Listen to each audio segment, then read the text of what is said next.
Hello guys, this is Rajib. So welcome back to my channel. তো আজকে আবারও একটা নতুন রেসিপি নিয়ে চলে আসলাম, যেটা তোমাদের সঙ্গে শেয়ার করব। এটা একটু হবে অন্যরকম। তোমরা হয়তো থাম্বনেল দেখে অবশ্যই বুঝে গেছো কিছুটা।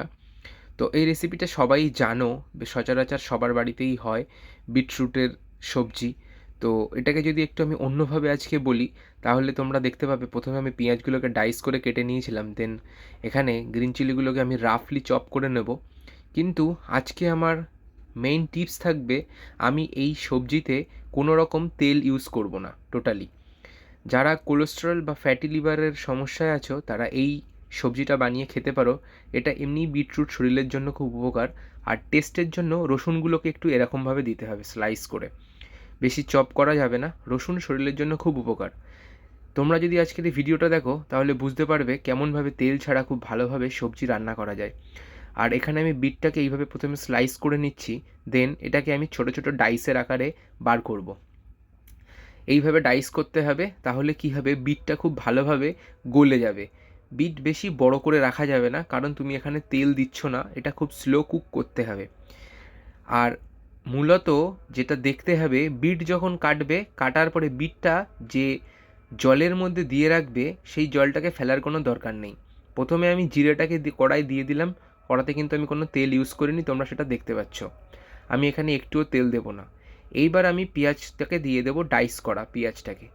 জিরে প্রথমে একটু ভুনে নিতে হবে কড়াতে, তারপর ওখানে আমি পেঁয়াজটাকে অ্যাড করব। ধীরে ধীরে পেঁয়াজ আর জিরে একসাথে হবে, কিন্তু কালারটা একটু পরিবর্তন হবে। তারপরেই আমি অ্যাড করব রসুন আর সঙ্গে গ্রিন চিলি। যখন এই দুটোকে অ্যাড করে দিলাম, এইবার ধীরে ধীরে এটাকে কড়াতে নাড়তে হবে। আর একটু লবণ দিয়ে দিলাম, লবণ আর একটু ব্ল্যাক পেপার সঙ্গে, কারণ ব্ল্যাক পেপারটা শরীরের জন্য খুব উপকার। লবণটা দরকার, স্বাদ মতো লবণ দিয়ে দিতে হবে। তারপর আমি কি করব, ধীরে ধীরে এইবার বিটরুটটাকে অ্যাড করব। বিটরুটটাকে অ্যাড করে এটাকে ধীরে ধীরে স্লো কুক করতে হবে। এটাকে হাই কুক করলে চলবে না, তাহলে নষ্ট হয়ে যাবে টেস্ট। টেস্ট পেতে গেলে এটাকে খুব আস্তে আস্তে কুক করতে হবে। দেন তুমি এটাকে খুব ধীরে সমস্ত মশলাগুলোকে মিক্সচার করে দিতে হবে। এইবার ধীরে ধীরে আমি সমস্ত মশলাগুলো অ্যাড করছি। আমি এই মশলাগুলো ডেসক্রিপশানে অ্যাড করে দেব, সব থেকে বেটার হবে ওখান থেকে দেখে নিতে গেলে। এখানে আমি মূলত ইউজ করেছি কোরিয়েন্ডার পাউডার, জিরা powder, turmeric powder, salt, black pepper, এগুলো মূলত ইউজ করেছি। আমি কড়াটাকে ঢেকে দিলাম, ঢেকে দিয়ে ধীরে ধীরে হবে।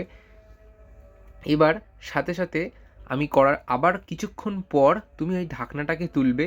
ঢাকনাটাকে তুলে ধীরে ধীরে ওটাকে আবার একটু নাড়িয়ে চাড়িয়ে দেবে, না না হলে কড়ার নিচে লেগে যাবে। এবার তুমি অল্প করে জল দেবে এটাতে, খুব বেশি পরিমাণে নয়। এটা অল্প অল্প জল দিয়ে ভালোভাবে অ্যাড করে নিতে হবে জলটা ওর সাথে। আর ওই জলটা সবজির মধ্যে পুরো সোক করে নেবে আস্তে আস্তে। এটা হচ্ছে এর প্রসেস। এইবার তুমি এটাকে আবার ঢাকা দিয়ে রাখবে খানিক সময়। ঢাকা দিয়ে রাখার পর এটাকে ধীরে ধীরে কুক হতে দিতে হবে, হাইলি কুক করলে হবে না। আর এটাতে কোনো রকম জল বেশি দেওয়া যাবে না, লিমিটেশান জল থাকবে। আর দেখতে হবে যেন তলা যাতে লেগে না যায়। আমি এটাকে সার্ভ করলাম কোরিয়েন্ডার লিভ দিয়ে। যদি এই ভিডিওটা সবার ভালো লেগে থাকে, তাহলে আমার চ্যানেলটাকে সাবস্ক্রাইব করবে, শেয়ার করবে, অনেক লাইক কমেন্ট করবে। থ্যাংক ইউ, ধন্যবাদ।